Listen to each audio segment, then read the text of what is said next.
અંકલેશ્વર પાસેના national highway ઉપર Bakrol bridge પાસેથી પાનોલી પોલીસે ઇકો કારમાંથી 1,15,000નો વિદેશી દારૂનો જથ્થો ઝડપી પાડ્યો હતો. જોકે કાર ચાલક કાર મૂકી ફરાર થઈ ગયો હતો.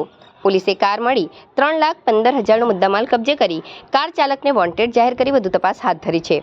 પોલીસ સૂત્રીય માહિતી મુજબ પાનોલી પોલીસ મથકનો સ્ટાફ વાહન ચેકિંગમાં હતો તે દરમિયાન સુરત તરફથી નેશનલ હાઈવે ઉપર વિદેશી દારૂનો જથ્થો ભરેલ ઇકો કાર અંકલેશ્વર તરફ આવી રહી હોવાની માહિતી મળી હતી. જે માહિતીના આધારે પોલીસે હાઈવે ઉપર બાકરોલ બ્રિજ નજીક વોચ ગોઠવી હતી. દરમિયાન ઇકો કાર ચાલક પોલીસને જોઈને કાર મૂકી ફરાર થઈ ગયો હતો.